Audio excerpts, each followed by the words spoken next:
bíbí rẹ̀ ò ṣe fòwúrà ọmọ Alhaji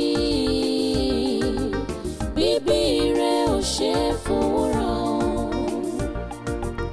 bábí ni kò tó ká tó ra ẹni bí ìwà rere lẹ̀ṣọ́ ènìyàn ọmọ Alhaji bíbí rẹ̀ ò ṣe fòwúrà ọmọ Alhaji bíbí rẹ̀ ò ṣe fòwúrà bábí ni kò tó ká tó ra ẹni bí ìwà rere lẹ̀ṣọ́ ènìyàn. Ọlọ́run fúnra rẹ̀ ó ní ká bẹ̀rù ara wa ní ìlọ́po mẹ́wàá. Ó ní ṣùgbọ́n òun ò fẹ́ ká forí balẹ̀ fún ẹnì kankan. Ojú èèyàn ní ojú òrìṣà ni àfi ó ní ohun Ọlọ́run nìkan ní ká forí balẹ̀ fún torí pé Ọlọ́run owó lòun. And if you have the fear of Allah, there is no way you will miss your part. If you listen to the teaching of Quran and you listen to clerics, don't nimo dada. No, you will not miss your path. Just abide by what God wants. Then you are safe. But Daddy, ó tún ṣe kù ìbéèrè kan tí mo fẹ́ bi. Go ahead, Khadija. Daddy, kí ló tó jẹ́ wípé àwọn tí wọ́n bá ń ṣe aburú Ọlọ́run máa ń kẹ́ wọn, ó dẹ̀ máa ń pẹ́ láyé. Kọ́kọ́ tọrọ astagfirullah náà. Astagfirullah. Ṣorí bó ṣe wu Ọlọ́run ní ṣọlá. Ọlọ́run á gbọ́dọ̀ gbèjà Ọlọ́run torí Ọlọ́run ṣòro gbèjà. Who is any one of us láti judge any one of us? Báwo la ṣe mọ̀ pé ní tí ẹni yẹn ṣe ò dáa nígbà tí a kì í ṣe Ọlọ́run mọ ẹni tó ṣe dáadáa ó dẹ̀ mẹ́ni tí ò ṣe dáadáa. Torí Ọlọ́run fúnra ẹ̀ sọ pé òun ni àjọkẹ́ ayé àṣàkẹ́ ọ̀run. Ar-Rahman Ar-Rahim. Tó bá di ọjọ́ ògbédè àlùkìyámọ̀ ó máa ṣàwákẹ́lẹ̀ torí ó mọ àwọn èèyàn tiẹ̀ ó mọ ẹni tó ṣe rere láyé ó mọ ẹni tó ṣe bí. Àlùkìyámọ̀ tá à ń sọ yìí níbi tá a dé tí ọlọ́mọ ò ní mọ́mọ́ aláya ò ní máa ya tó yẹ bá rọ́kọ ẹ̀ gan kò ní dámọ̀ kọ́kàn ni. Ọlọ́run tó ṣe gbogbo ìyá.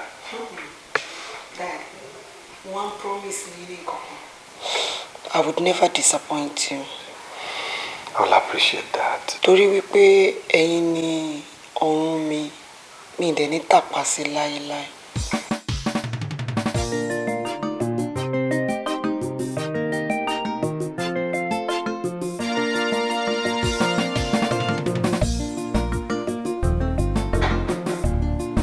Yes, come in.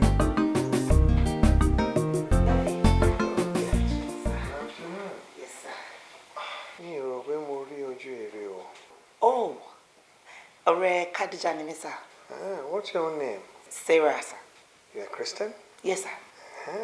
Torí mo rí pé ìgbà tó fẹ́ wọlé o sálámọ̀. Oh, I'm so sorry about that. No, don't worry. No. Oh my God. Sarah, how are you again? I'm fine too. Daddy, ṣé ẹ mọ̀ Sarah ni? No. Èmi gan tí mo ti rí Sarah tipẹ́tipẹ́ gan. Ìgbà tí mo pàdé ní supermarket, ẹsẹ̀kẹsẹ̀ ni mo recognize ẹ. Yes, now the same Sarah. Tájọ máa ń lọ sí school tó wà ní down Ìlúpéjú. Mi ò rántí.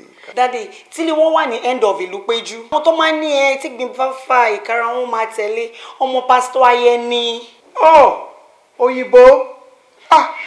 Tẹ́jọ́ máa ń lọ school. Hey, is this you? Wow, you know, a big girl. Oh, thank you, sir. Oh my God. Such a big girl now. Daddy ńkọ́? Àlàáfíà ló wà, sir. But presently, iṣẹ́ gbé wọn lọ sí Zaria because ibẹ̀ ni wọ́n ti minister ń ṣe. Yeah, Zaria, that's a far place. How do you not go? Well, You just said it, sir, that I'm a big girl, so I can take care of myself. Thank you, sir. Ah, it's nice seeing you again. Same here, sir. Oh my God, that is great. Thank you, sir. Okay, enjoy yourself, girl. Thank you, sir.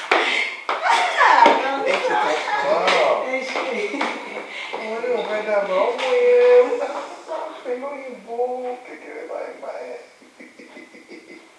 You're right, my love. Àánú Ọlọ́run dẹ̀ ní fi wá sílẹ̀. Ìbùkún Ọlọ́run á máa bá a gbé títí láéláé. Allahumma amin. Oh, Yekini. Yekini, sorry, change, Fún ibẹ̀ yẹn. My God. Khadija. Oh my God. Khadija. Girl, you've got a killer shape. Man, look at those curves. What? Don't know. Ṣé nǹkan tó fi aṣọ bò mọ́lẹ̀ lélẹ̀? Òun dọ̀la rẹ̀ máa. Ó dà pé òun mọ shape tó ní.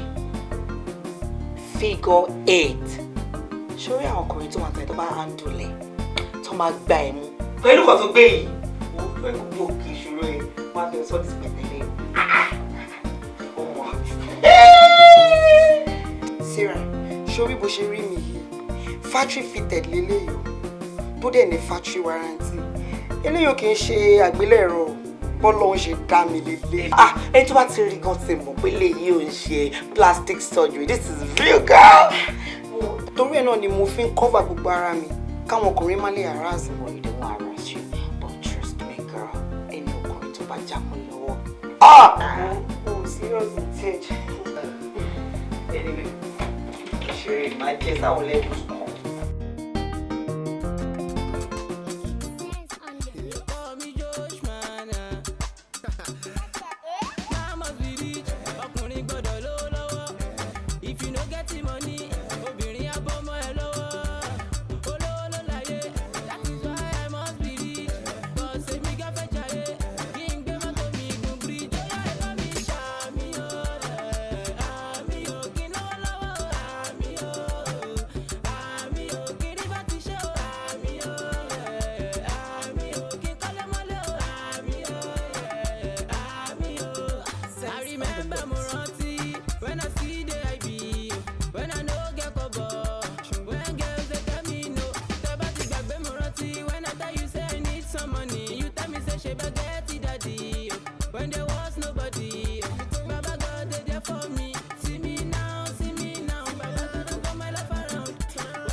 What did you just do?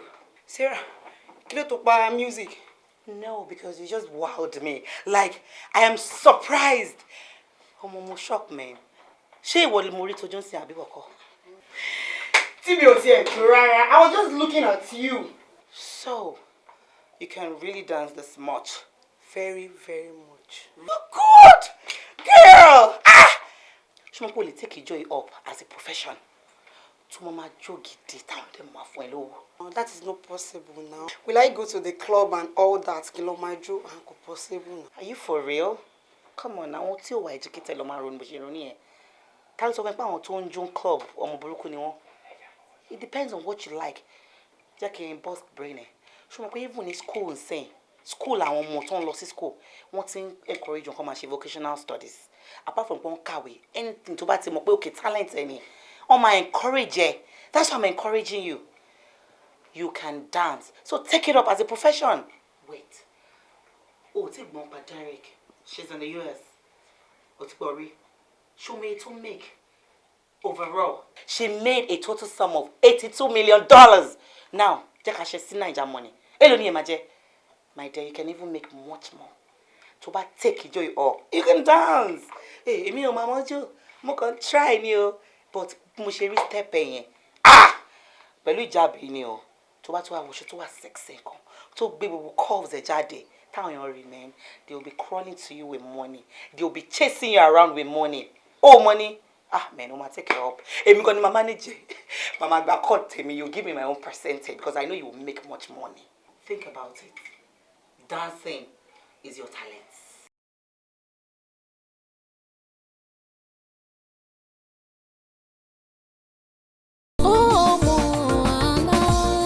Ọmọ Alhaji, bíbí rẹ̀ ò ṣe fowó ra o. Ọmọ Alhaji,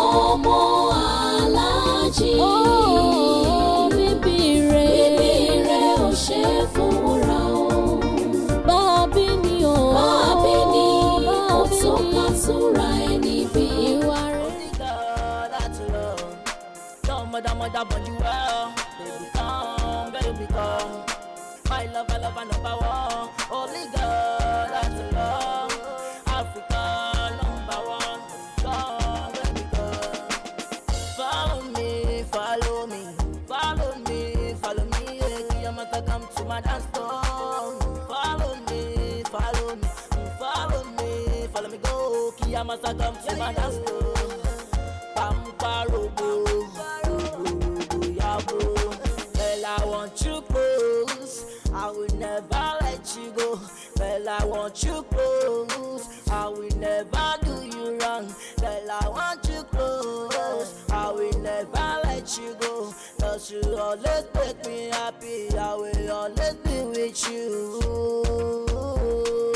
Cinderella, my Cinderella, baby, so too. Cinderella, my Cinderella, baby, we are now. When I look into your eyes, I see love in your eyes. When I look into your face, I see joy in your face. When I look into your eyes, I see love in your eyes. So my love, number one, only God, that's love. Your mother, but you well, baby come. My love, number one, only God, that's love. Africa, number one, come, baby come. Follow me, yeah, Kiyamata come to my dance floor. Follow me.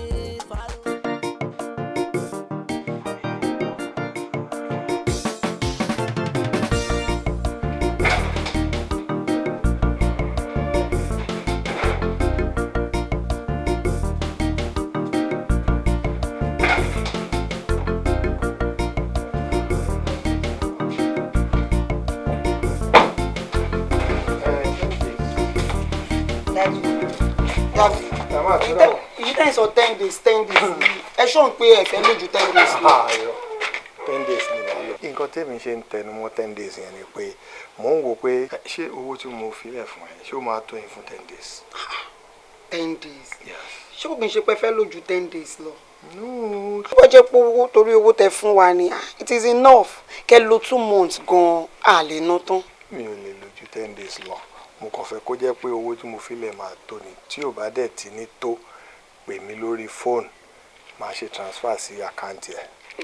Sórí ọmọ tá a bá fẹ́ kó rìnrìn kò rìn tá a dẹ̀ fẹ́ kó máa yọjú léka ẹ fún ní enough money enough food in the house so kò ní reason láti lọ ilé kejì pé ebi ń pa mí ń bẹ̀ yẹn Ọlọ́run máa jẹ́ ká wá rí irú ẹ̀. Èmi mọ̀ rú ọmọ tó jẹ́ náà pé o kì í ṣe ọmọ onírìnkùnrin ọmọ ní kébékébé.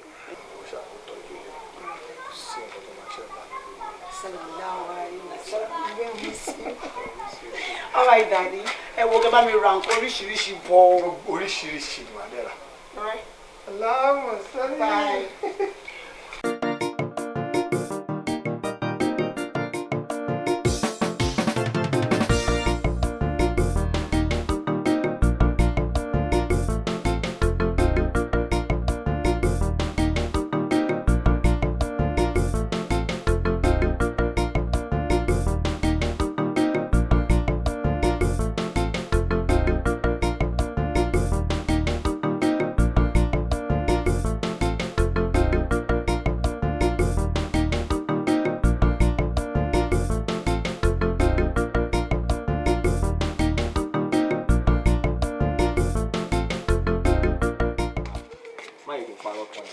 babe ó mọ̀ nǹkan tó ṣẹlẹ̀ tí mo ṣe wà yìí ọjà ti burst sí mi lára ọmọ sọ pé astro wá síta yẹn ó mọ̀ ká tẹ̀jọ́ project. Me understand kí ló mean.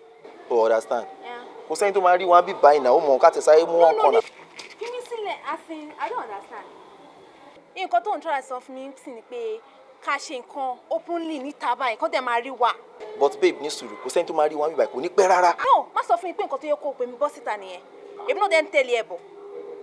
no sọ̀rọ̀ náà àwọn ọmọ ti forehand mi gan bí tí mo fi ẹ sílẹ̀ bùtájọ wà ogun yàn mí kéré o. no gbádùn your para at all no go inside no worry I'm jọ má bínú. jẹ́ ká má worry. má bínú náà. àkókò má worry oṣù ààrẹ. All right, ladies and gentlemen, I believe we are all enjoying ourselves here. This is called Jabel Club.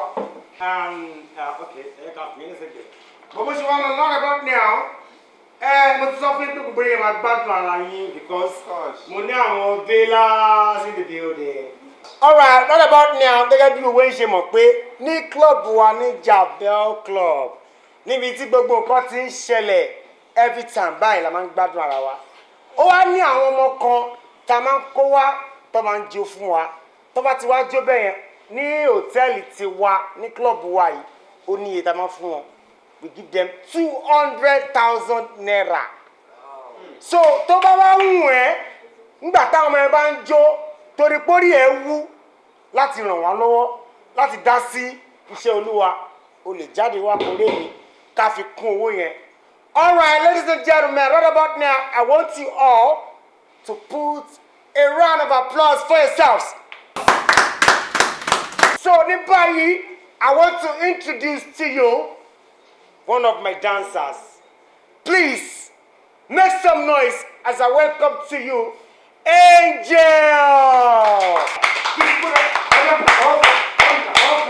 Angel in the building. Angel in the building. Angel, ẹ bá mi fún láti wọ̀. Bí Angel ṣe wá wọlé dé, ẹni pé ọmọ tó mọ́ ni ọmọ mi ò ní dìbàjẹ́. Right about now, I want to introduce to you Ebony. Ebony, please come forward. God bless you. Ebony lẹ́rí yẹn. Lágbára Ọlọ́run tí yóò ní bàjẹ́. Bí ẹ ṣe wá ń lọ lọ́wọ́, jọ sọ nínú ọkàn àbí kó pariwo síta pé ọjà má jẹ mí, má jẹ kàríà mi. Ọjà má jẹ mí, má jẹ kàríà mi o. Ìfọ̀ àjẹfẹ́ nìkan kan wá. Ẹ pàtẹ́ ọ́ fúnra yín. Ní báyìí, make some noise as I welcome Ṣàléwá. Ẹ pàtẹ́ wọ̀. Kíkè ní àsìkò yìí tí Ọlọ́run bá fẹ́ kí àwọn ẹbí ẹ fojú sunkún ẹ. Ní báyìí, mo fẹ́ kó fún mi ní orin for just 2 minutes fún àwọn ṣàkùṣàkù kàwé tó lówó nù wọn. Fóyá lẹ́sùn.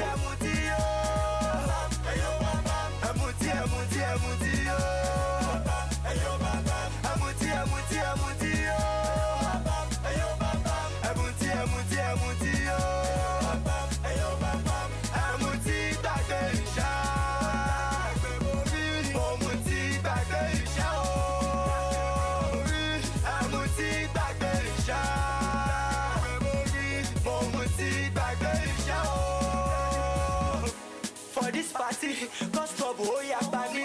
I want more gay go who I beg. Now my time go follow me, Jelly. Yeah, for this party, cause trouble, oh yeah, baby. I want more gay go who I beg. Now my time go follow me.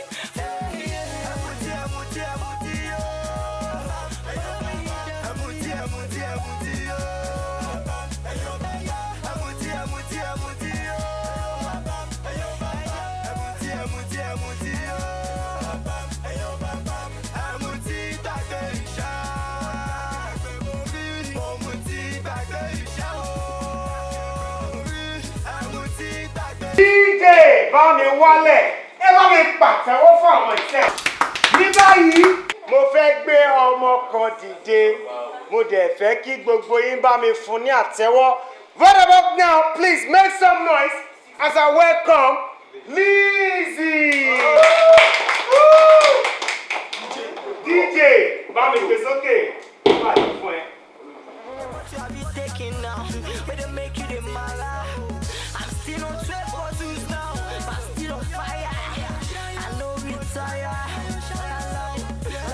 Hey yo, bam bam, do anyhow. I'ma get to buy you this, be walk on now. Hey yo, bam bam, hey yo, bam bam, do anyhow. I'ma get to buy you this, be walk on now. Hey yo, bam bam, hey yo, bam bam. Amuti yo. Hey yo, bam bam, amuti yo. Hey yo, bam bam, amuti yo. Hey yo, bam bam, amuti yo. Hey yo, bam bam, amuti takeisha. If you dey shy, amuti takeisha. Amuti takeisha.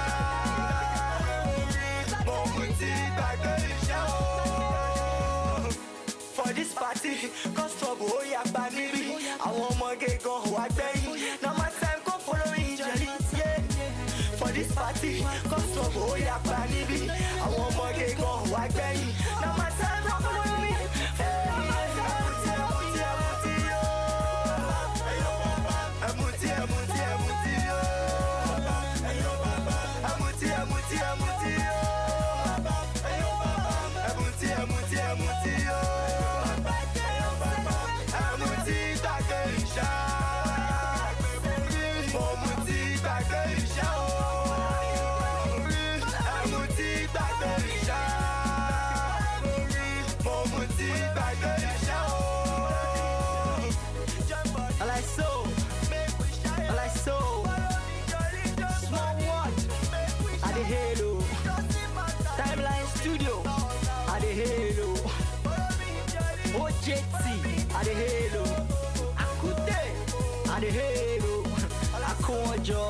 At the halo, I like so much more in the building. At the halo, I like so, Pull your way, say so.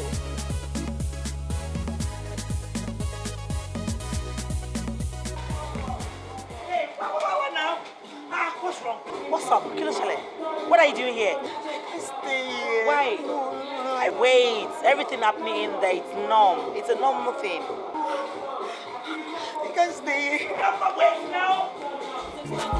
What's your name, ma? Excuse me, ma. You look familiar. Algalista, Angelina, Carolina. You look familiar. Sister. What's your name, ma? Excuse me, ma. You look familiar. Give me your number. Are you Anita, Carolina, Angelina? Carry back with your fine face. It's your real face. So go carry last.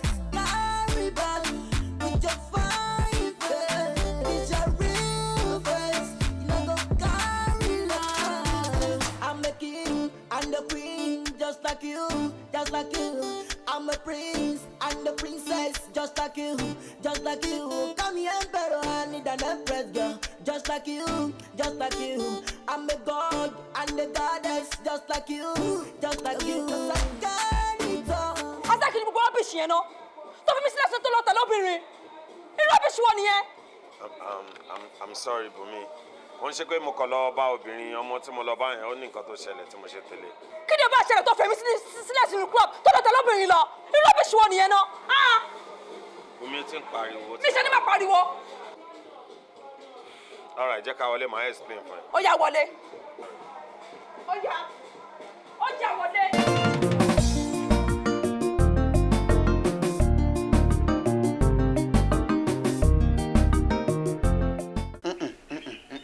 Àmọ́ra wa tá bá ríra wa o.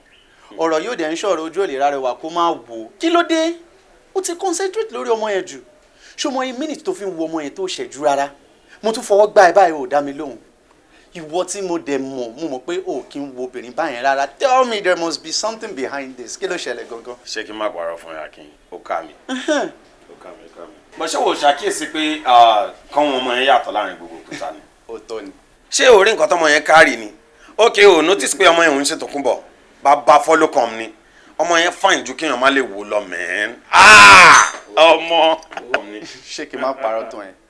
That lady is very beautiful. Ó yí ẹ náà. Lékèlékè ọmọ yẹn ó ṣọ̀wọ́n láàrin ẹyẹ. Láàrin gbogbo ẹyẹ. Exactly. Ṣoré mi gan wá ń wò pé bóyá wàá jọ ọmọ yẹn fún mi. Èmi náà like ẹ. Yes. No, come on, má gbé yẹn wá náà. àti mọ tá a ṣe máa ń rò tá a bá jáde ẹni tó bá ti kọ́kọ́ wu ọmọ òun ló lọ́mọ ṣọ́rọ́ ọmọ tó ń sọ yẹn èmi ti wò ó ṣó dẹ̀ mọ̀ pé wò ó láyé ń sọ mi ni mo lọ́mọ náà ọmọ tó ń sọ̀rọ̀ báyìí mo ti fojú bọ́ gbogbo aṣọ lára ẹ̀ mo ti rí gbogbo everywhere mo ti dé láwẹ̀ mo ti dóńdó ẹ̀ mo ti rí gbogbo kọ́nàkọ́nà rẹ̀ pátápátá ṣó ń ṣeré ni ṣó fẹ́ gbọ́ lọ́dún tuntun tá a wà yìí tó bá ń wọn àwọn èèyàn wọn lè fi ààyè wọn fún Jésù ọmọ ìlèmí fẹ́ fààyè mi fún. ó ti lòǹdó lára ẹ̀ láì rí. ṣó ń ṣeré ni. anyway èmi mọ̀ pé ìgbìyàn ò lè tẹnu mọ́gi kó má gùn. ìwọ náà dẹ̀ mọ̀ ó yí ẹ̀ náà. but there is one thing tèmi máa sọ fún ẹ. okay what's that. kò sí nǹkan tó fẹ́ ṣe pẹ̀lú ọmọ ẹ má jẹ́ kó affect relationship wa àti Bùnmi o ṣé mo pọ́n déwájú oúnjẹjọ́ ó dẹ̀yìn oúnjẹ aṣọ you have to be very careful. wo ọ̀rẹ́ ṣé kí n má parọ́ fún yẹn kò sí gòbí kankan tó fẹ́ di mo ti fẹ́ Bùnmi sílẹ̀ náà kí ló ń sọ̀rọ̀ nípa ẹ̀. kò tí ì fẹ́ Bùnmi sílẹ̀ ọmọ bóyá lè tó. ọ̀rẹ́ kí Bùnmi náà ní sùúrù kó jẹ́ kẹ́lùmí náà wọlé náà nǹkan tó dà ó sí fẹ́yàn kan.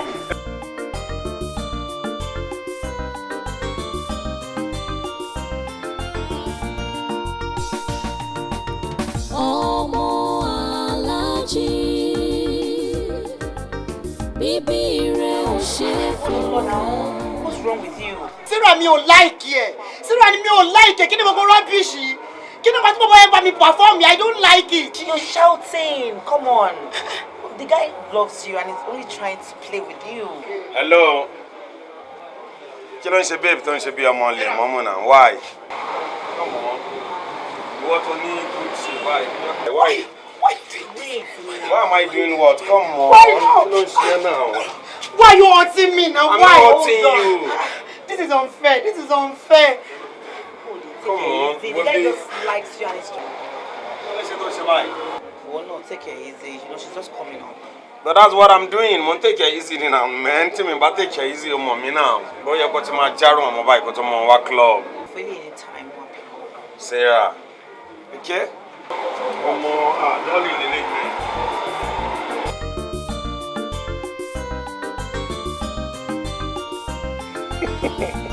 Inshallah. Inshallah. Gbogbo bí a ṣe fẹ́ náà ni Ọlọ́run máa ṣe. Ẹ̀yin ṣáà jẹ́ ká máa tó bọ̀ bó ṣe wù wá lọ́ọ́ máa ṣe. Ẹ̀gbọ́n táwọn àfọ onímọ̀ tí wọ́n ní kólmọ́ìndàlá àìrò àkóhùn. Wọ́n ní gbogbo ohun tó bá ti dá àtọ̀dọ̀ Ọlọ́run ló ti wá. Ó dẹ̀ máa ń lálò pẹ̀lú ọwọ́ èèyàn àti pé ire ni. Bẹ́ẹ̀ ni. Fọkànbalẹ̀. Ó dáa. Ìsàlá. Ramat. Kádíjà wọ. Mo rí wọn láàárọ̀ ìbọ̀ tí mi ò ṣọ́ pé wọ́n wà òkè. Kò wá òkè. Bẹ́ẹ̀ ni sà. Ṣé yàrá ẹ̀ ló wá wà? Mi ò tiẹ̀ wá mọ̀. Ó mọ̀ kẹ́. Wọ́n lọ wá ṣe tó rẹ̀.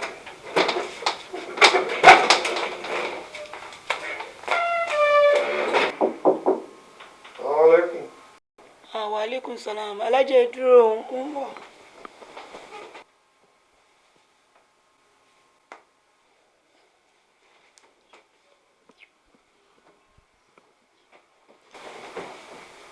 Ẹ wọlé sà. Khadija.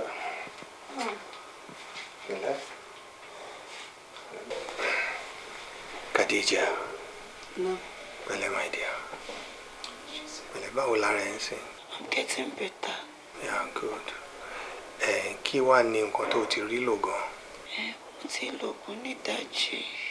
Ó lògùn dàjí. Ṣé o dẹ̀ ti ń relieve díẹ̀díẹ̀?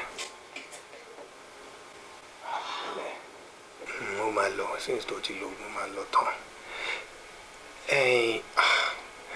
Ó dẹ̀ ní ọ̀rọ̀ kékeré kan tí mo fẹ́ bẹ́ẹ̀ sọ omi mọ̀ bóyá ó ní enough energy láti attend sí mi. Okay, ẹ jókòó. Good, thank you. Bẹ́ẹ̀ni, lálàáfíà. Actually, nǹkan tí mo fẹ́ bẹ́ẹ̀ sọ kì í ṣe nǹkan tí ó pọ̀ bẹ́ẹ̀ tó wà important. Tí o bá wò dáadáa, if you look at the situation very well, wá rí pé you're my only child. And good enough láti ìgbà tí o ti wà kékeré títí di bó ṣe dá yìí, bó ṣe wà yìí, ó wà kan tí mo lè sọ pé fi disappoint me. No, kò sí yẹn bẹ́ẹ̀. But then, ó ti kàwé ẹ̀, ó ti jáde school. Lóòótọ́ ló ti ríṣẹ́, bẹ́ẹ̀ gbogbo alamọ bí ìlú ìṣeré. Ìlú tó dẹ̀ rí báyìí, ó ì máa dà. Ẹ pé gbogbo àwọn tí ò ríṣẹ́ tó dàbí pé kò díẹ̀ ká tó fún wọn ì máa pèsè. But then, nǹkan kan lèèyàn máa ṣe lọ́wọ́ kó tó ṣe nǹkan kan. Wọ́n ní àyàngbé ajá dùn. Bẹ́ẹ̀ tí nǹkan kan la máa jẹ kájà tó jìnnà. Ó ti ríṣẹ́ nìyẹn. Tó o bá ríṣẹ́ náà tán, ilé ọkọ kan ló ṣáà máa gbé. You have to bring up your own family. You will have children to bring up. But you can't do that in my house. But unfortunately, on your own side, I've not seen any man with you. Ó yẹ kí n ti rí ẹ pẹ̀lú ọkùnrin tó jẹ́ bí àfẹ́sọ́nà fún ẹ. Tẹ́jọ́ mama ṣe wọléwọ̀de títí tí Ọlọ́run á dẹ̀ bá ń ṣe àmì sí tádẹ̀ di ọkọ ẹ. But if you don't have anybody, you cannot develop that. You graduate from friendship, friend on friend, my friend, are the lovers, from lovers you become husband and wife. You need a young, intelligent, brilliant man to the lesson. Alhaji, it's unfortunate I don't have one. That is not too good. It's not good. Too good. No. You need somebody. You can't be alone on your own. No, you need somebody for keeps. To be your husband.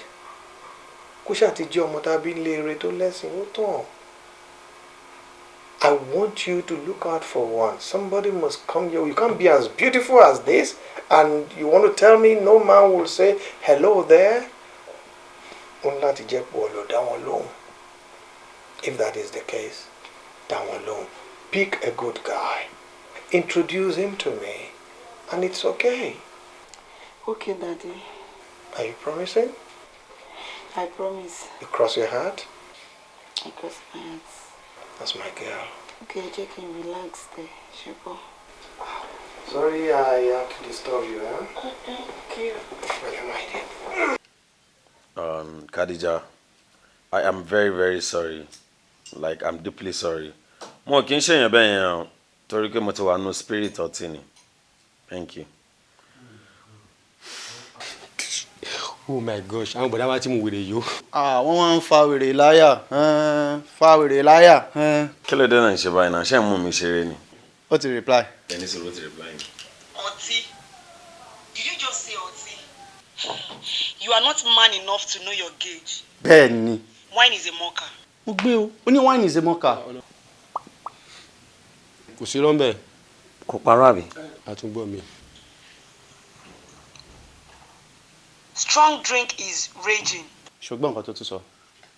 Ṣùgbọ́n nǹkan tó máa ń sọ. Strong drink is raging. Ọ̀rọ̀ rẹ o. Ọ̀rọ̀ ńlá lélẹ́yìí o. Ẹnikẹ́ni tí wọ́n bá fi ọtí tàn, á jẹ́ wípé òun gangan ni òun mú gan. Ẹ wá ṣó parọ́ ni. Mi ì ṣe òmùgọ̀. Ọ̀rọ̀ ti ń pọ̀. Kí Ọlọ́run darí ẹ̀ṣẹ̀ jì. Àwùjọ bí láì mí ní ṣàìtọ́ ni rọ̀jì. Nígbà tí o mọ̀ pé ọtí ò bẹ́ẹ̀ lára mu, kí ló dé tó fi mú? Ó jẹ́ bẹ̀rẹ̀ sí ní tọrọ astaga fúnlẹ̀ láì azim. Ó tiẹ̀ ti sọ tán. Ó ti sọ̀rọ̀ tán. Ọ̀rẹ́ wa kú. Bẹ́ẹ̀ni bọ̀tí. Bàbá mi bú. Ọmọ yìí ti tẹ́ pí mọ́ mi lọ́wọ́ gan-an. Ó wọ́ mi gan-an ni. Ó ti ń bá a sọ̀rọ̀, ó sì ń pé. Kò ṣe ní wọ ẹ. Báwo ni ò ṣe ní wọ ẹ? Ṣé nǹkan tí wọn náà ṣe dáa ni? Wọn náà sọ̀rọ̀ náà, ṣó dáa ni? Ẹ wá ẹ̀yin ọ̀rẹ́ ká má parọ́. Akin ká má parọ́ tọ̀ra wa. Mi ò rò pé ọtí náà ṣe ọ̀rẹ́ wa o. but ẹni tí mi mọ̀ yẹn eléyìí ó bad gan ni o eléyìí ó bad gan. ọtí ni jàre má sọ pé kò ń ṣọtí ọtí ni. àmì ṣọ́ọ̀pù ọtí ló ń ṣe. ọtí ló ń ṣe. eléyìí ń ṣe ọtí gbà bẹ́ẹ̀ eléyìí ń ṣe ọtí. so ìgbà tó wá bàdì sí ṣó ń sọ fún mi pé ọtí ò kí ń pààyàn tó bàdì ní ọtí ni. anyway kí n má parọ́ fún gbogbo yín lóòótọ́ ni mo ti high kí n tó ṣe nǹkan tí mo ṣe but trust me nǹkan tó bá wà nínú ọlọ́tí lọ́tí máa ń pàpà so fine nǹkan tí mo ṣe mo mọ̀ ṣe ni because ọmọ yẹn kò ń ṣe nǹkan téèyàn lè rí téèyàn kan máa gbójú ẹ kúrò kò easy rárá. exactly anyway nǹkan tèmi kọ́ rí sí nǹkan tó wà nílẹ̀ yìí ni pé ṣó mọ̀ pé tí ọmọ kékeré bá fail class ó máa ń repeat ni bẹ́ẹ̀ àgbàlagbà lòun kò lè repeat class yìí so nǹkan tèmi wá ń rò ní wípé báyìí mo ṣe wà báyìí èmi wò pé kó tarí ọmọ yẹn sí mi tàbí kó tarí ẹ̀ sí Robert ìwọ máa bá aṣẹ́ yẹn jẹ́ last náà ni so ẹ jẹ́ kémi kí n ẹ́ńtà ọmọ yẹn ó máa gbà fẹ́ mi fẹ̀kọ̀tẹ́lẹ̀ náà mo ti bá a sọ̀rọ̀ pé mo nífẹ̀ẹ́ ọmọ yẹn ṣé o rí structure ọmọ yẹn o rí nǹkan tó ọmọ yẹn kó sẹ́yìn o rí. sórí ọkọ tó kọ́kọ́ ṣe gangan ló dáa jù kó darí ẹ̀ sọ́dọ̀ tèmi yẹn ló dáa sọ pé èméjì lẹ ẹ ti kọ́kọ́ sọ̀rọ̀ ń pẹ̀ tẹ́lẹ̀ fún mi bó tó bá darí ẹ̀ sọ́dọ̀ tèmi ni máa ṣe wá wọlé sí lára mo believe pé ọmọ yẹn máa gbọ́. but akin má yẹ kí n máa rí ẹ wípé anything tó bá ti wù mí ló máa ń fẹ́ wọn because I don't understand then ìwọ Mr. Lemomu jàre onínúure kí n filẹ̀ fún wọ as igúnnú lèmi kò yẹ mi ò lọ́wọ́ ẹ̀ẹ́dẹ̀ rẹ́sẹ̀ mi. no go area ní fẹ́yìn méjèèjì. mo sọ̀rọ̀ pé mo láìkì ọmọ yóò dẹ̀ ti fuck up nìyẹn ṣó mọ̀ pé tó bẹ́ẹ̀ bá fẹ́ ọmọ yìí náà ilé náà ló ṣì wà á máa rí àbí gbọ́ngàn tó sọ sí ó ní pé òun ti funra sí wọ bó kò funra sí. ọ̀gbẹ́ni bẹ́ẹ̀ ló sàn jọ. kí wọ́n lọ ṣe trial. ó ti yẹ kémi lọ try ẹ wò. ọ̀rọ̀ yín méjèèjì sí yé mi ẹ má wọrí ẹ mọtí.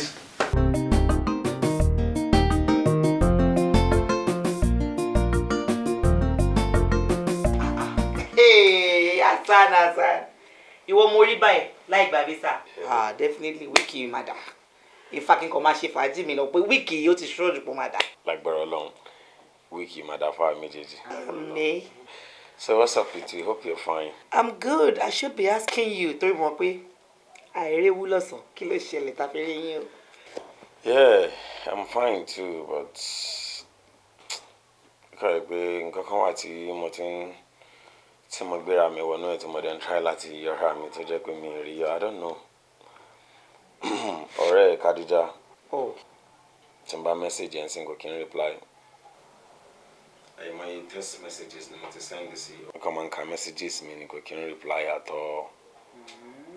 kò kí n reply rárá tí mo bá pè kò ní gbé call mi. nígbà mi ọkọ mo máa call tẹ̀ ni.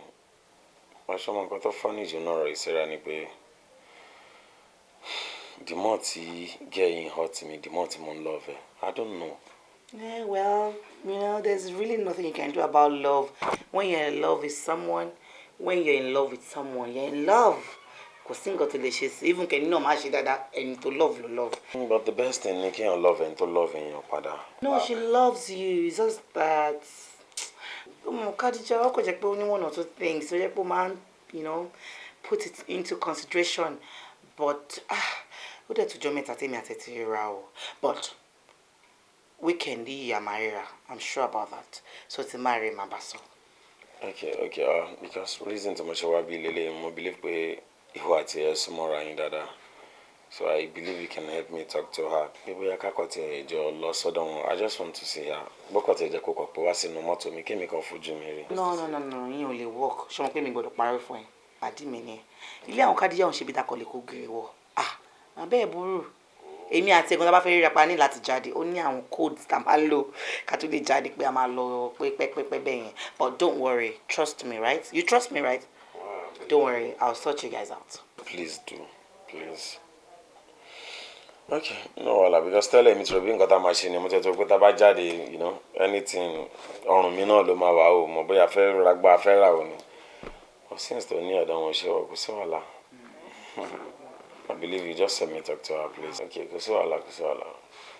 If you don't mind bóyá Kemi kó gbé wọ ṣeré jáde like can cry anything fún ẹ tó bá fẹ́ àbí.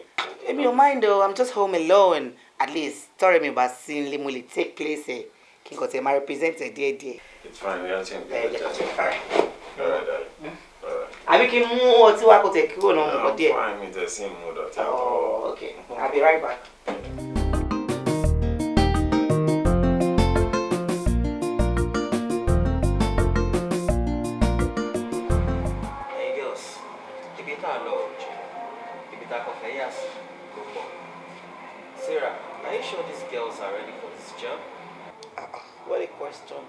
especially Khadija, because she's our target. I am fully ready, sir.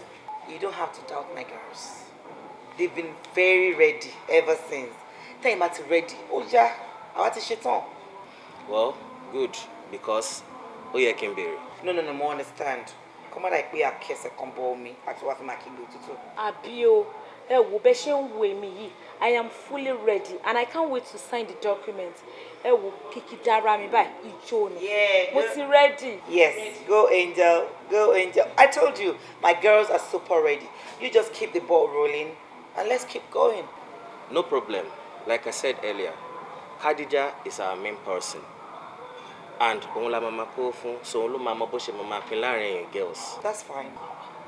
Well, if your man go need, you understand? But I need you see, I'll let you know. Rara Ejo sir. Oganimila yara mi. Owo tèmi ẹ fún mi. Owo ti Khadija. Angel. Stop that. I need not remind you we pay Khadija going to target one. But we pay want to just see me. And I want to carry you along. Don't disappoint me, okay? No problem. What she's saying, they know the best. And you know I want the best for you, right? So let's keep the ball rolling. Problem. So the papers.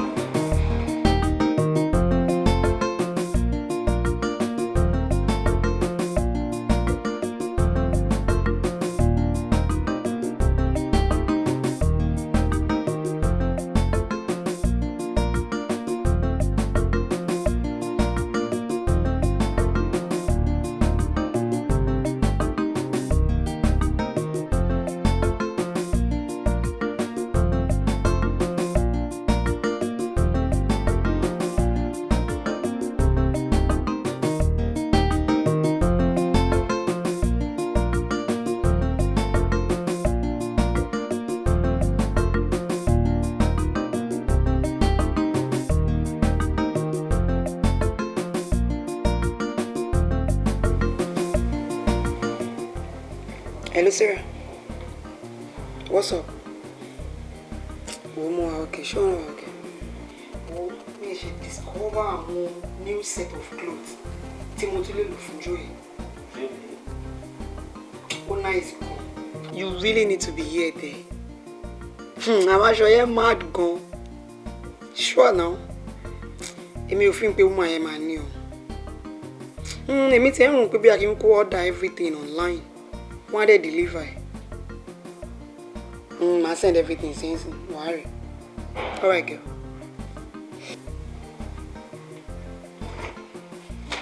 Ló máa ń ṣe ẹ náà. Gbogbo ìgbà tí bá ti ní kó wá bá mi ṣe fàájì ló máa sọ fún mi pé ó fẹ́ máa wọn ọ̀rẹ́ ẹ̀ dání. No, that's not fair. Anyway, no problem. Ẹ̀yin mélòó ni? Hold on, babe. Hold on. Hold on, babe. Any come up now? How about I buy you water? No. I'm not in. I shit. I immediately come. Okay, babe.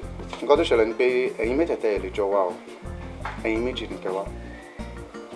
No. Ọ̀rẹ́ mi kan wà níbí, ó ń ṣe period ẹ̀ lọ́wọ́ ni. All right, má pẹ́. Kí ló máa ń ṣe ẹ náà?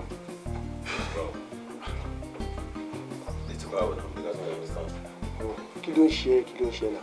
Nígbà tó ní kan fún èèyàn mẹ́ta fún wa tó ní pé káà méjì pé wò ní ìdíwò ní interested kí ni ìtumọ̀ gbogbo yẹn ni. Nǹkan tí kálukú bá fẹ́ jẹ́ ẹnu ara ẹ̀ àti ìwà rẹ̀ ló máa fi fà. Nǹkan tèmi fẹ́ jẹ́ láti àsìkò yìí lọ nìyẹn. Mi ń béèrè ọmọ lọ́wọ́ yín náà. Ṣùgbọ́n tẹ̀lé sọ̀rọ̀ ọmọ mo ní mi ò fẹ́ ṣe fẹ́yìn méjèèjì. Me I'm cool. Ṣó tẹ rí mi ò understand ẹ mọ́. How? I don't understand you for any reason. The last time náà bí mo ṣe sọ fún ẹ pé ká gbọ́mọ nìyẹn o insist o gbọ́mọ. A tún sọ̀rọ̀ ọmọ ń ṣe o tún sọ pé o gbọ́mọ kí ló ń ṣe ẹ náà? Jare now you are not a saint. Kí ló dé tó ṣe ń hùwà bí ẹni pé saint ni ẹ? Anyway, ẹni tí ó bá bí ọ̀rọ̀ náà ló fẹ́ di ẹ gbọ́. Kátẹ̀ ní Ṣọlá ò sí bẹ́ẹ̀ njọ́ tí mo sọ̀rọ̀ ìwọ wà pẹ̀lú mi mo dẹ̀ notice pé o máa ń tètè gbàgbé ọ̀rọ̀. Mo ti sọ fún ẹ pé nínú ọdún tuntun yìí láti ìgbà tí mo ti rí ọmọ kan tí mo rí mo sọ fún ẹ pé even tí àwọn èèyàn bá di born again ẹni tèmi fẹ́ fàyè tèmi fún nìyẹn. Ọmọ wo ni ẹ? Khadija, of course. Oh. So torí Khadija ló ṣe ń ṣe nǹkan tó ń ṣe. Oh, ṣé kò tó torí ni. Nítorí Khadija ni. Torí ẹ̀ ni mo ṣe ń ṣe kílẹ̀ tó ń pariwo kí ni tiẹ̀ náà. Are you kidding me? Am I kidding you? I'm not kidding you, I'm serious. Kí ló ṣe ẹ́ náà? Kí ló ṣe wọ́n náà? Ó mọ̀ tó ṣẹlẹ̀. Ṣorí bọ̀bọ̀ yìí ti ń fẹ́ kí n máa ríra mi bí ọ̀tá ẹ̀. Báwo lè máa sọ pé torí Khadija ló ṣe gbọ́mọ ọmọ tó ń sọ̀rọ̀ ẹ̀ kò fún ẹ látẹ̀ńṣọ̀ kọ̀ọ̀kan kò sí nǹkan. Ó máa fún mi látẹ̀ńṣọ̀. Attention wo ló máa fún ẹ? So torí Khadija ń sìn ó fẹ́ máa bá àwọn ọ̀rẹ́ ó fẹ́ máa bá wa yóòdì. Because o ti ń jẹ́ ká máa ríra wa bí ẹlẹ́ṣẹ̀ bíi pé sínà ni. Ṣé sínà ni wá ni? Èmi kẹ ẹlẹ́ṣẹ̀ kẹ. Tó ṣe òun mi kì í ṣe ni mo ṣe ń ṣe yẹn. Tẹ́ bá gbọ́mọ tí n bá ní mi gbọ́mọ kò ṣẹ̀ṣẹ̀ ń bẹ̀ ẹ ti ń gẹ̀ tẹ̀ rán. O lè ṣe bẹ́ẹ̀ torọ́ rẹ ni wá. I'm in love. You are in what? Yes, I'm in love. Understand nǹkan tó ń pè nífẹ̀ẹ́. Ṣé mo pé bó ṣe sọ? Lọ́wọ́lọ́wọ́ báyìí ọmọ kankan ò fáyín lójú mi kò sọ́mọ kankan tó ń wù mí tí n bá kọ̀ lajú mi lẹ̀ báyìí Khadija ni mo máa rí nǹkan tí mo fẹ́ ni. O are in love. Máa wò Khadija yẹn ló ń pè. Gbọ̀n ọwọ́ ká máa kọ̀ gbọ́mọ kan ṣọ̀tá nǹkan kan mi ṣe yẹn mọ́ ń sìn. So àwa tá à ń ṣe é sìn ká lọ kú àbí. Mo ti rí ìyàwó lé mi o.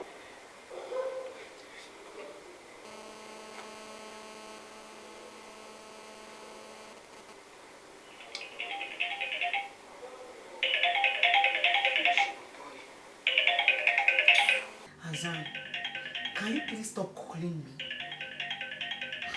Kí ló ń ṣe bọ̀bọ̀ yìí? Get out. Khadija ló ń pè yàn. Ò lè jẹ́ báwo ni wọ́n ṣe mọ̀ pé dáàdi ìwọ́ wọ ẹjú ni. Báwo ni wọ́n. Yeah, all right. Khadija ni mò ń pè. Khadija ló ń pè. Kò gbé kọ̀lẹ̀ àbí? Ilé ti kọjá ó dàgbé lè ti ọ̀rẹ́ wa ti jẹ fọ́ o.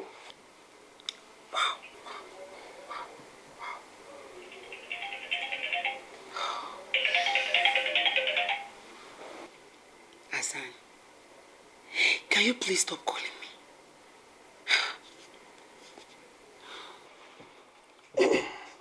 Ọmọ yóò ti gbàgbé igi. Kò lè gbé kọ̀lẹ̀ náà báwo ló máa gbé kọ̀lẹ̀ ìgbà tí wọn náà òun ṣe ṣóṣòṣó tẹ̀lé lẹ́yìn anyway ṣẹ́rí nǹkan tèmi kàn fẹ́ sọ rẹ̀ ó ti sọ pé òun love Khadija no doubt about that bẹ́ẹ̀ tó bá love Khadija òun ṣe bó ṣe máa tẹ̀lé Khadija ló ṣe ń tẹ̀lé yìí they don't play a game like this now okay wọ́n sì kò gbé kọ̀lẹ̀ tó bá love obìnrin ojoojúmọ́ ló ń send message sí ojoojúmọ́ ló ń pè kò dé fún ẹ látẹ̀ńṣọ̀n tó deserve the next thing tó máa ṣe ni pé fílẹ̀ tó bá sílẹ̀ ó máa wá bá ẹ fúnra rẹ̀.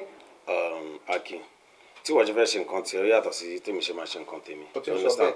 This is the way I want it and this is my own orientation just leave it the way it is. Kọ́ wà tí òye ni o kọ́ àìtó di pé o kàn wọ́n as in Khadija every time kí ló dé kí ló ń ṣe náà bọ́ ó ń ṣe báyìí tẹ́lẹ̀ náà o ṣe Azan tí mo mọ̀ tẹ́lẹ̀ lélẹ̀ o ti change gan-an o kò ń dójú tì wá ni.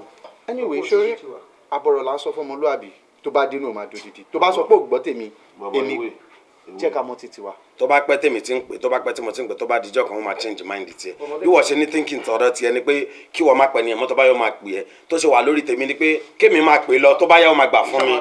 Dúró kí láǹfààní ta fi ń bá wa rìn torí bóyá ń ṣe ìkòtẹ̀ wá yé mi wo mọ tí ẹ jẹ́ ká dúró dáhùn tó ń bọ̀. mọ tí. ẹ kó kó mi bàyẹ̀ káwọn ẹ bá dé kọ́ ìbí jókòó pé ṣáà méjì ló wà bàyẹ̀ kájú.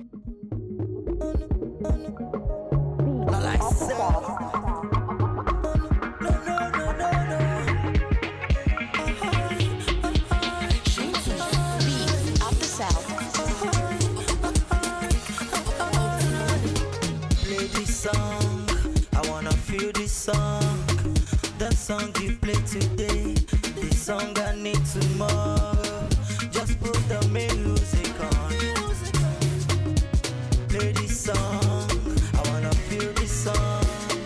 The song you play today, the song I need tomorrow. Just put the music on. Hey, Mr. DJ, put it on replay. Hey, Mr. DJ, don't stop the music. Hey, Mr. DJ, put it on replay. Hey, Mr. DJ, don't stop, yeah. 'Cause I love this song. Play this song you play today. This song I need tomorrow. Of the South. Just put the music on. Just put the music on. Just put the music on. Just put the music on. Ìbàdí ìlẹ̀kẹ̀ kó má gbọ̀n bí ṣẹ̀kẹ̀rẹ̀. Ìbèbè ìlẹ̀kẹ̀ ó kó má ṣẹ̀ bí ṣẹ̀ṣẹ̀. Ìbàdí ìlẹ̀kẹ̀ kó má gbọ̀n bí ṣẹ̀kẹ̀rẹ̀. Ìbèbè ìlẹ̀kẹ̀ ó kó má ṣẹ̀ bí ṣẹ̀ṣẹ̀.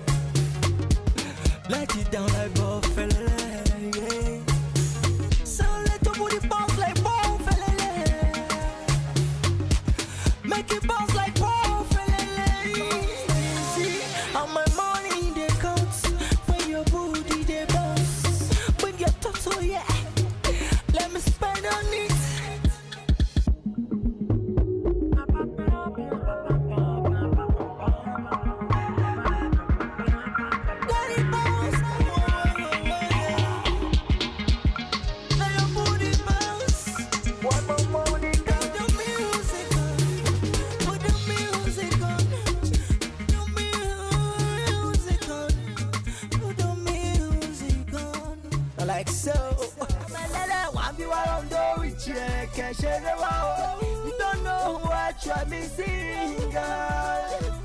Oh, my lele, one be one with you, can't share the world. You don't know what you're missing, girl. I'm gonna get a back, and yeah, we can back, so we'll be take a back, we can do it in the toilet. I'm gonna get a back, anywhere we can back, come on, let's back, do it in the toilet.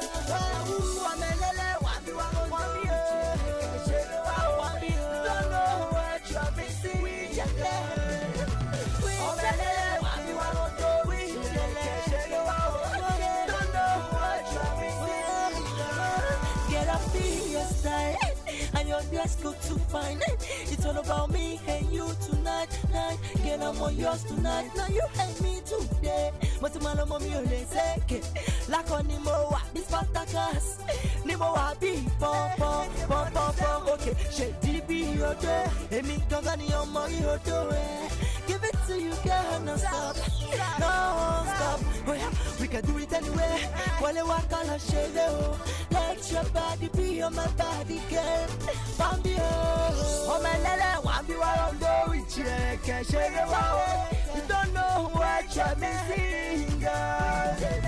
Oh, my lele, one be one with you, can't share the world. You don't know what you're missing, girl. I'm gonna get a back, and here we can back, so we'll be take a back, we can do it in the toilet. I'm gonna get let's back, anywhere we can back, come on, let's back, do it in the toilet.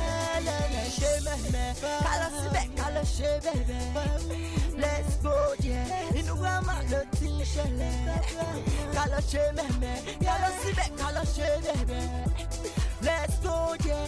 In the grandma, let's see. Anybody like it? Come on, be shaking. Yeah, baby, like it. Come on, share. Now you have me today. But you want to move me, they say. Like on the moa, this Spartacus. The moa be pom. Oh, my lele, one be one with you, can't share the world.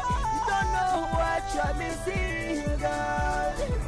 Oh, my lele, one be one with you, can't share the world. You don't know what you're missing, girl. Jẹ́ ká pẹ̀kẹ́ mo fẹ́ dísàlẹ̀ má lọ́nà gẹ̀rẹ̀ sáré gùn kẹ̀kẹ́ òkè jẹ́ ká ṣe ní convoy bumper to fender mi ò lè surrender any corner you know I got the tactics méjẹ́ àbọ̀ ń bẹ̀rù magic stick ni màá ṣe ní slow bí àwọn boss wọn wà ní go slow. ọmọ ẹlẹ́lẹ̀ wà bí wọ́n lọ ń dórí tiẹ̀ kẹ̀ṣẹ́ lé wá o you don't know what you're missing girl. ọmọ ẹlẹ́lẹ̀ wà bí wọ́n lọ ń dórí tiẹ̀ kẹ̀ṣẹ́ lé wá o you don't know what you're missing girl. ọmọ kéde ká pẹ́kẹ́ ẹni àwọn ike pẹ́kẹ́ súnmọ́ bí ti ká pẹ́kẹ́ we can do it in the toilet ọmọ yẹn let's pẹ́kẹ́ anywhere we can pẹ́kẹ́ come on let's pẹ́kẹ́ do it in the toilet ṣe mẹ́lẹ̀ kálọ̀ síbẹ̀ kálọ̀ ṣe bẹ́ẹ̀ let's go there inú grandma ló ti ń ṣẹlẹ̀ kálọ̀ ṣe mẹ́lẹ̀ kálọ̀ síbẹ̀ kálọ̀ ṣe bẹ́ẹ̀ let's go there inú grandma. Ṣáma gẹ́gẹ́ bí mo ṣe ń sọ fún yín ẹ wo láti máa dé club àwọn pípọ̀ yẹn ní ìjẹta yẹn wàláì gbogbo àwọn bílàs tó wà ní town ibẹ̀ mo ti bá wọn mo bẹ́ẹ̀ ṣọlá wà níbẹ̀ mo bá kàṣókì níbẹ̀ mo bẹ́ẹ̀ nu òṣè níbẹ̀ mo bá àbúrò ibẹ̀ níbẹ̀ mo bá captain káàsì níbẹ̀ gbogbo wọn ti turn up síbẹ̀ yẹn mo wá wò pé èlé ló lè máa sọ fún ọmọ yẹn bẹ́ẹ̀ táwọn náà ò lè sọ fún tábà lè máa sọ owó yẹn fún ọmọ yẹn so that a lè gbé wá sí club wa yìí so bó jẹ́ Thursday or Saturday a fi máa turn up ibà yìí. bọ̀ nǹkan tí mo rò ní pé tó bá jẹ́ pé torí ijó àbí torí nǹkan kan náà fi ń lọ sí club yẹn àwa náà lè organize àwọn ọmọ tó jẹ́ pé wọ́n straight tó ga tó tún wà mature ju Kadija àbí whatever tó. Ṣáma yẹn gẹ̀ẹ́tì ẹ̀ náà ó ń ṣe torí àwọn ọmọ là ń sọ torí Kadija gangan ní gbogbo àwọn pípọ̀ ṣe wọ́n látòkè. ní ìṣeré ọmọ yẹn ń gbéra gan ni so tá bá lè gbé wá ó jẹ́ Thursday or Saturday kó wọ́n máa jó ń bí. àwọn ẹnu òṣètò wá láti Malaysia torí Kadija ni àwọn pumping torí Kadija ló ṣe ń wà so ẹ jẹ́ ká make sure pé a create kankan fún Kadija yẹn nínú club wa ń bá. Kadija okay PRO ọmọ kan tí mo wò ní pé bí a ká wá nǹkan kan ká pè ní bí a bí Kadija night. ẹ náà pọ̀ ẹ nìyẹn. really. a sọ ní Kadija's night ibà ẹ máa turn up bàjẹ́. okay ìwọ náà ló máa padà ṣe iṣẹ́ yẹn ó máa ṣe findings ẹ̀ dáadáa ó máa mọ èyí tó máa gbà ní ẹ̀ẹ̀kan láàrin ọ̀sẹ̀ you understand ó máa invite ẹ̀ a máa jọ ṣe meeting in as much tó jẹ́ pé tó bá ti wá club wa máa kún everything máa padà you understand àwọn èèyàn máa ṣáná wọlé dáadáa. women tó súnmọ́ bí ìṣọ̀rùn sarah ni àti má ti rí sarah yẹn ti tán máa gbé débi sí wàhálà bàbá. are you sure? ṣẹ́rí nǹkan tá a mọ̀ la mọ̀ nǹkan tá a bá mọ̀ àmọ́ náà ni o kò possible fẹ́ni tó ń ṣiṣẹ́ ọṣẹ kó ṣe kíni kó pọn wọn la she is just a pretender nǹkan tẹ́lẹ̀ máa sọ fún mi pé kẹsàn fún rẹ̀ yín kó ṣe kíni kó já rẹ̀ torí orí street náà ni gbogbo àjọ wa.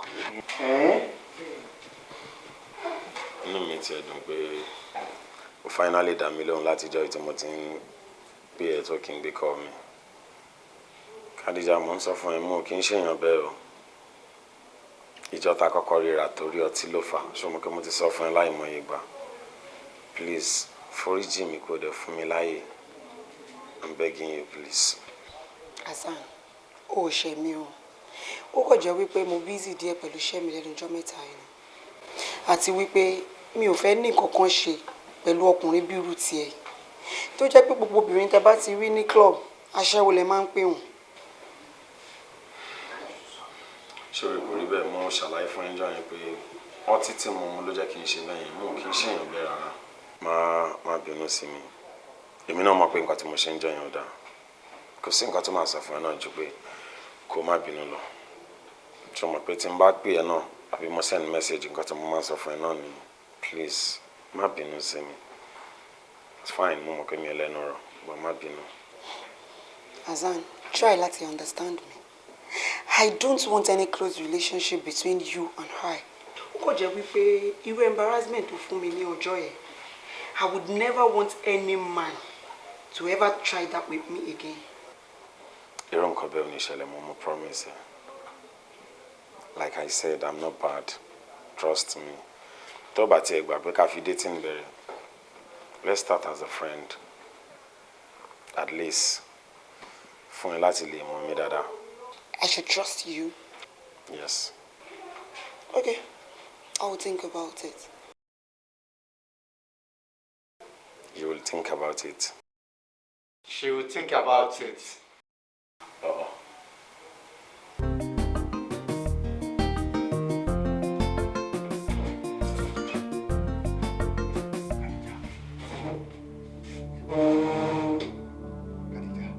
ṣé wọ́n rèé? Khadija ṣé wọ́n ni mò ń wò yìí? Ìwọ ló ń jójú àṣetánì yìí? Ìwọ lélẹ́yìí?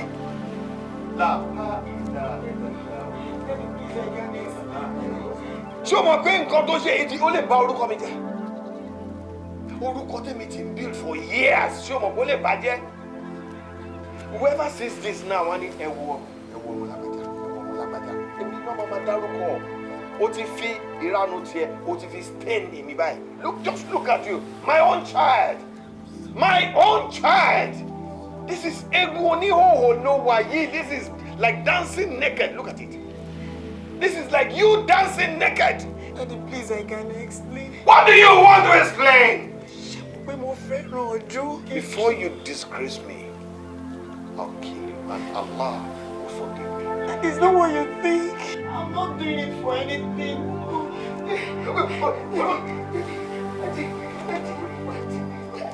Daddy. Ṣé orí irun tí wọ́n gẹ̀ sórí? Wọ́n rú irun tó gẹ̀ sórí so ó kàn fi tọ̀bán deceive mi ni kí n lè rò pé ọmọ dáadáa ni ẹ́. Ò ń ṣe ọmọ dáadáa ńlé, ò ń ṣe ọmọ ọ̀tá níta. Girl, do not force me to disown you. This is too much for my heart. What you are doing for me is not good. Do not force me to disown you. I'm sorry.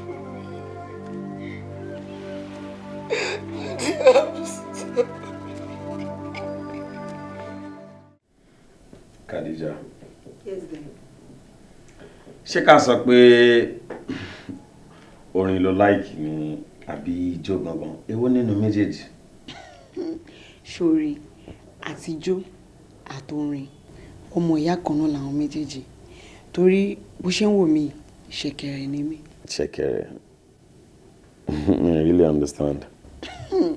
ṣé o mọ̀ wípé ṣẹ̀kẹ̀rẹ̀ kí n bá wọn lòde ìbànújẹ́ ni. Oh, that's true. Mo máa ń gbọ́ táwọn àgbàlagbà máa ń sọ lóòótọ́ pé ṣẹ̀kẹ̀rẹ̀ kí n ròde ìbànújẹ́. Nǹkan tó ń gbìyànjú àti sọ ni pé ibi tá bá ti ń gbọ́ orin, tá ti ń gbọ́ ìlú àti ibi tó bá ń dùn ibẹ̀ láti máa rí ẹ, àbí? Definitely. Interesting. You're very brilliant. You can say that again. Khadija, mo rò pé èmi àti lẹ́nu gbàtà mọ́ra àti ṣoríṣiríṣi nǹkan, you know, àtijọ́ rin àwọn ìrìn àjò kéékèèké kan, àtijọ́ rẹ́rìn, àtijọ́ ṣeré. So mo believe pé it is time for me láti express ara mi mọ́ fún ẹ, láti lè sọ nǹkan tí àwọn obìnrin máa ń fẹ́ gbọ́ lẹ́nu olólùfẹ́ wọn. I think this is the time for me to say it like I. Don't. Ó yé mi. Mo understand gbogbo move ẹ àti everything tó ń ṣe látẹ̀kùn. Please, this is just my advice for you. Don't try it. Because ní ọ̀dọ̀ tèmi o, no. And I will not want to embarrass you about it. Why?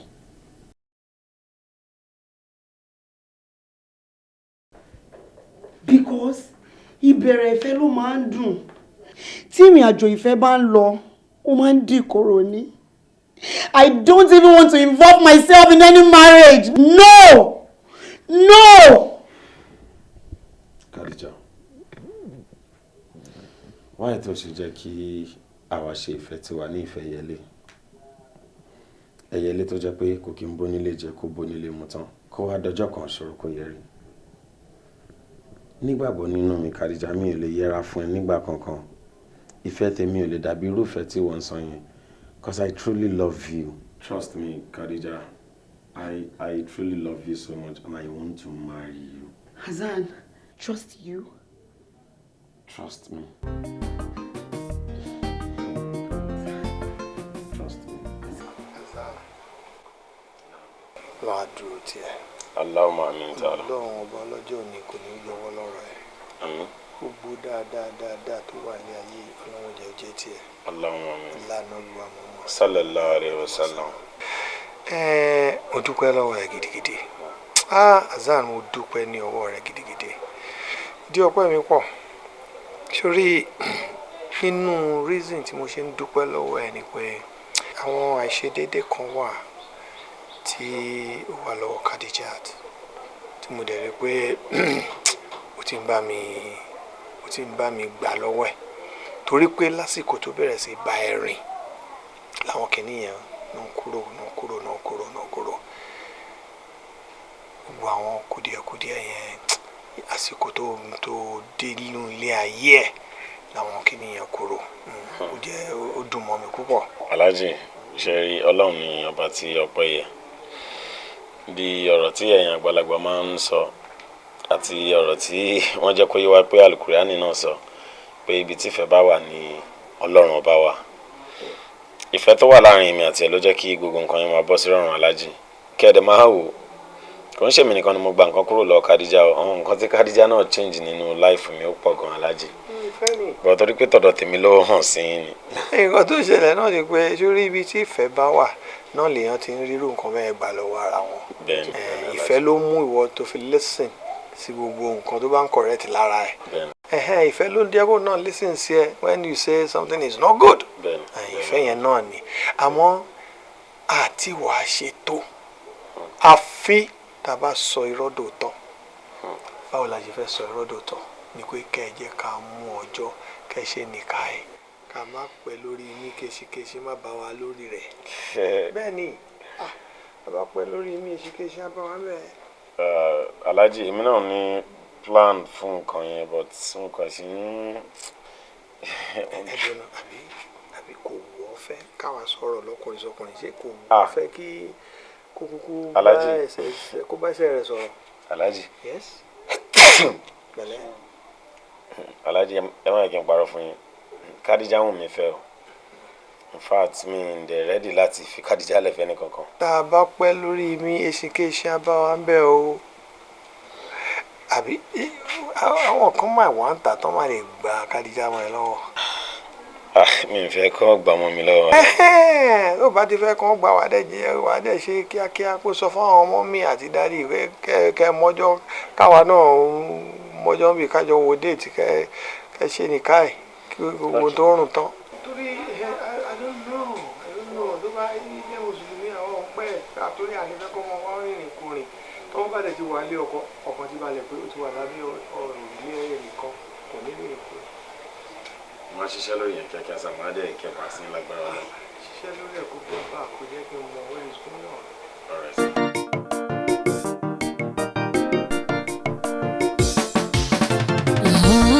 Alágbára ayé asán, ó ti gba ìdàpá ni ó ti dàkú. Lálá sórókè ilẹ̀ ló ń bọ̀, àgbà tó rọ fún ìka ó di dandan ọmọ rẹ̀ á jẹ.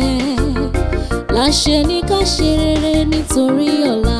Gbogbo alágbára ayé atán, alágbára ayé atán. Ó ti gba ìdàpá ni, ó ti gba ìdàpá ni ó ti dàkú. Lálá tó rókè ilẹ̀ ló ń bọ̀, lálá tó rókè ilẹ̀ ló ń bọ̀.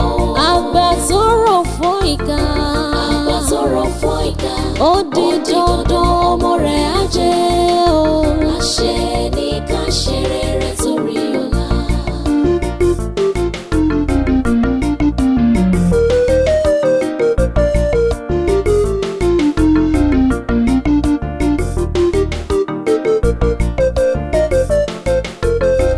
Iyán ogún ọdún òtútù fẹ́lifẹ́li ló ń gbóná.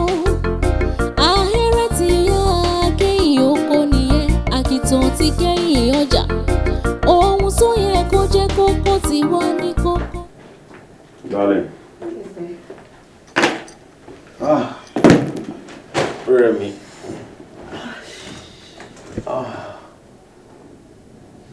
Hope you're alright, darling. I'm very much welcome. Are you sure? There. Yes, baby. Ó ṣé mo dúpẹ́. Mo really appreciate everything tó ń ṣe fún mi. Ọlọ́run á túbọ̀ máa mi bless ẹ. God bless you too. Àdúrà tèmi wá ń gbà fún Ọlọ́run ni wípé kí Ọlọ́run fún mi lẹ́mìí ìrẹ̀lẹ̀ tí ò fi ní kábàámọ̀ pé o ní mi as girlfriend àti tó bá padà fẹ́ mi sílé. Àmín. Ọlọ́run á bá mi fún ẹ ní ẹ̀mí ìrẹ̀lẹ̀. Anyway, o ní láti máa dára láàmú. Fine, Yorùbá ló sọ pé ẹni tá a ṣe lóore tí kò dúpẹ́ wọn ní bí ọlọ́ṣà kò ní lẹ́rù lọ ni. Mo fẹ́ kó rántí pé Yorùbá yẹn náà ló tún sọ pé a kì í dúpẹ́ ara ẹni. So Kádíjà, sórí gbogbo nǹkan tí mò ń ṣe fún ẹ pátápátá nǹkan tó yẹ kí n ṣe gangan ni mo ń ṣe. Because you are my darling. Thank you very much. Always my darling. That's my baby. Ọ̀tọ̀ ni nǹkan tèmi tẹ̀rù bí ó fẹ́ sọ. Because èmi àti mọ̀mísí mi sọ̀rọ̀ ní alẹ́ àná ó ti sùn nígbà yẹn. Yeah. So mo pè wọ́n náà máa dé ní next week. So tí mọ̀mísí mi bá ti dé mo fẹ́ ká plan introduction wa ká lọ ra wọn dáàdi. Wow. Yes. Ṣé mo pé èmi náà ní mind. I just don't want to be forward about it. Kó má dàbí pé mo wà desperate. Come on. Wá ti sọ tó bá sọ ọmọ amúnú tèmi dùn náà ni. Singa kan tó rán yín bẹ́ẹ̀ kọkùnrin rédíò kópa kóbìnrin rédíò kéjò ṣàmà ti sá lọ ni. Thank you, baby. Always, my darling. Thank you.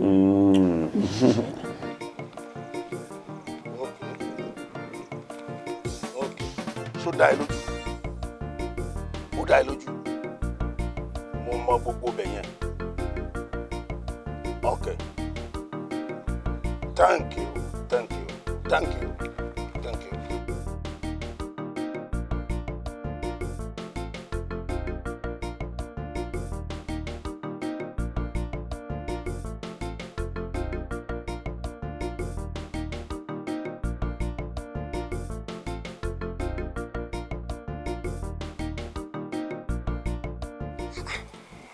Dad, ẹ̀dẹ̀ ń ṣerú nǹkan tó tó báyìí. Ẹ̀dẹ̀ sọ fún mi láti jọjọ. It's unfair. Kádíjà, kò possible kí n sọ fún ẹ. Yes, mo ní láti fi irú nǹkan báyìí pamọ́ fún ẹ torí pé ìwọ gan àwọn ìwà tó ń wù kò tẹ́ mi lọ́rùn. Ò ń ṣe àwọn nǹkan tó ń bà mí nínú jẹ́. Báwo lo ṣe fẹ́ kí inú mi dùn kí wàá mú ẹ wá síbi nǹkan tí mò ń ṣe?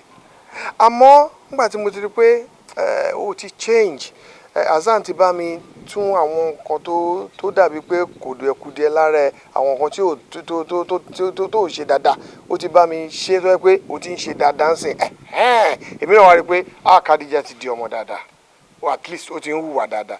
Àwọn nǹkan tèmi náà ń fi pamọ́ yẹn kí wọ́n á fi hàn ẹ́ ló jẹ́ kí n mú ẹ dé yìí báyìí. Ó tún kù o. Wow. Ó tún kù.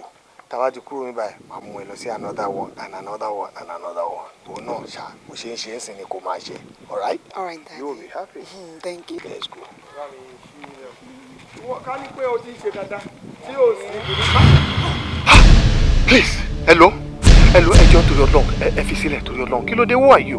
Who are you? What do you want from us? Karim.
Kí ló ń ṣẹlẹ̀? Ó dẹ̀ ṣàlàyé fún mi.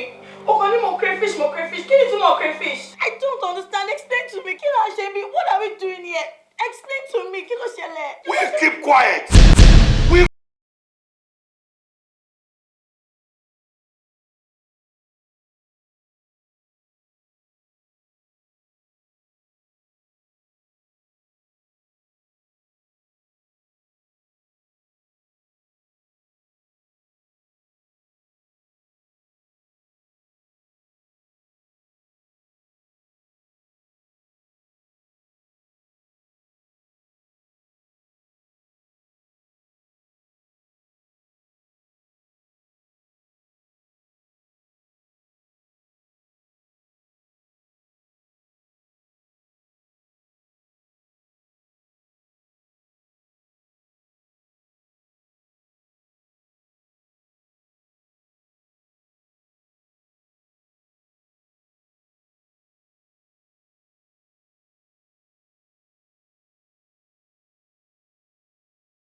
hold on. John, to your law. Please leave her alone. This is between you and I. This is the only daughter I have. Please just leave her. Ṣé gbogbo nǹkan tó ṣẹlẹ̀ ìgbà money àmọ́ mi sìn mo ti dé ọ dáadáa mo ti ń sin Ọlọ́run tó. Karim. Yes. Má jẹ́ kó lé gbàgbà kalẹ̀.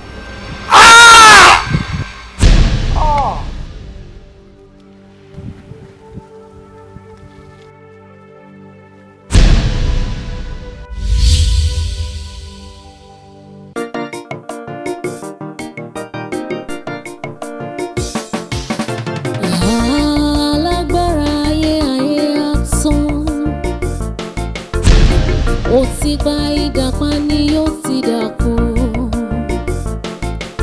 Lálá sórókè ilẹ̀ ló ń bọ̀. Àgbà tó rọ fún ìka ó di dandan ọmọ rẹ̀ á jẹ.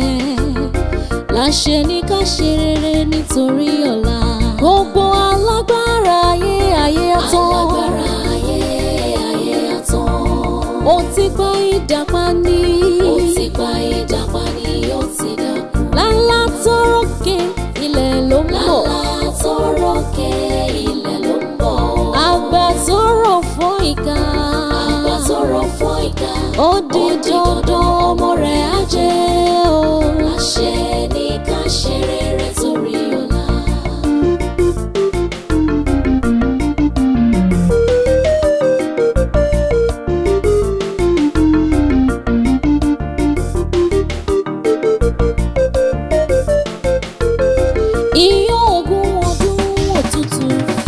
Fẹ́lí ló ń gbóná. Ahéré ti yá kéyìn oko nìyẹn. Àkìtàn ti kẹ́yìn ọjà. Ohun tó yẹ kó jẹ́ kókó ti wá ní kókó lórí. Ẹ̀gbẹ́ tó yẹ ká fi sùn lálẹ́ a kì í fi ṣiṣẹ́.